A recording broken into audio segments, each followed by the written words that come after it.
Oke bang, pertama kami dari media dulu bang. Oke. Perkenalkan saya sendiri dari Tropo Malut, ya, Biro Jakarta. Apa? Ya, kami dengan Eko Wisanto ya, Biro Jakarta di NKRI Pos. Ya. Oke bang, pertama kita memulai dari lembaga mana dulu bang? Assalamualaikum warahmatullahi wabarakatuh. Kita dari Aliansi Gerakan Peduli Hukum. Artinya kita juga bagian dari perpanjangan tangan dari masyarakat, yang dimana kita hadir di sini untuk menyurati KPK dan untuk mendukung KPK agar supaya kiranya semua kasus-kasus yang mangkrak, yang landing di KPK ini ditindaklanjutin. Artinya jangan cuma hanya kasus-kasus receh.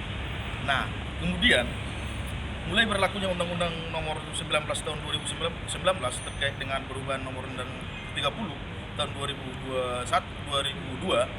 terkait KPK, itu indeks kepercayaan masyarakat menurun per tahunnya sampai sekarang. Artinya keterbukaan informasi bagi publik itu kurang jelas gitu loh. Benar beberapa kasus seperti dari laporan dari analisis PPATK itu banyak ada 150 laporan, tapi kita sebagai publik, masyarakat yang kedaulatannya ada pada kita belum mengetahui sama sekali sampai di mana tindak lanjutnya. Kemudian ada pun beberapa kasus yang sudah SP3 seperti banyak baru-baru ini kasusnya, ada beberapa kasus yang di SP3. Memang SP3 itu menghentikan penyidikan benar sesuai dengan pasal 40 Undang-Undang Nomor 19 Tahun 2019. Penyidik KPK berhak untuk mengeluarkan SP3. Namun bukan karena SP3 itu artinya KPK mendiam diri gitu loh, tutup mata. Karena di pasal 40-nya, tepatnya di ayat 4 yang mengatakan penyidik pimpinan KPK berhak untuk mencabut SP3 tersebut apabila ada alat bukti baru. Artinya apa? Ada kemungkinan untuk digali, dicari informasinya. Jangan sampai SP3 ini pemikiran penyidik udah menjadi suatu hal yang putusan yang ingkrah, bukan. Nah, kemudian legal standing kita ada di pada pasal 5 Undang-Undang terkait Nomor 19 juga Tahun 2019 terkait dengan asas dari KPK. Yang pertama itu keterbukaan, yang kemudian asas kepastian hukum, yang ketiga adalah proporsional dan lain-lain.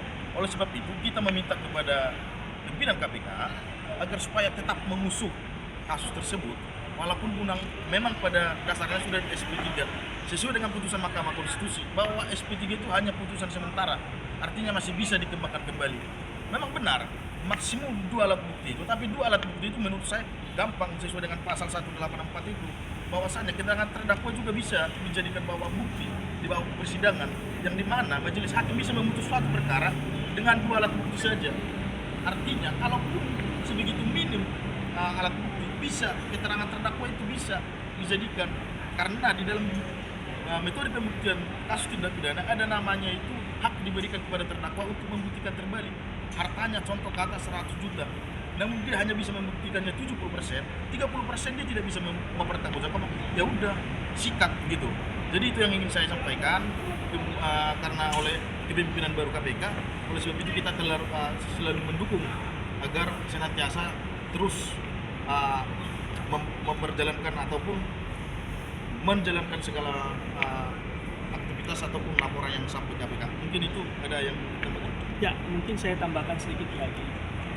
Izin bang, perkenalkan dulu bang nama. Ya, nama saya Noverianus Samosil, ya, sebagai sekjen dari dan juga perpanjangan masyarakat juga.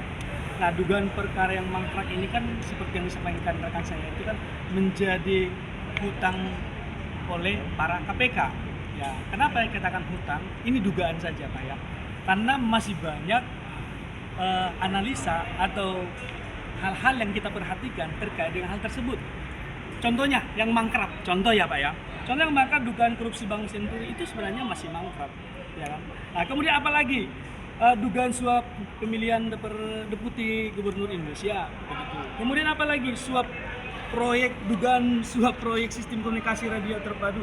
Tapi kalau saya sampaikan secara keseluruhan, Pak, rasanya tidak elok dan tidak logis begitu. Jadi kami sebagai masyarakat ingin KPK kembali kepada jati dirinya deh. Dan maaf, jangan berpolitik. Jangan seperti yang disampaikan rekan saya tadi, hanya kasus-kasus receh.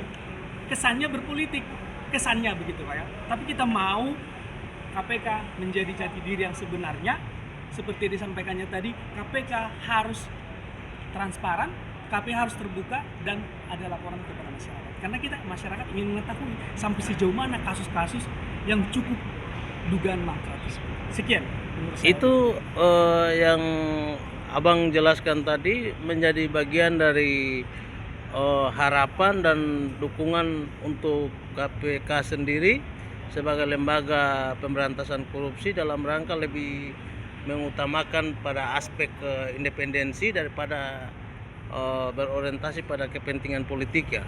Benar, itu benar Pak. Jadi kita mau ini KPK ini ya independensi seperti yang Bapak sampaikan tadi.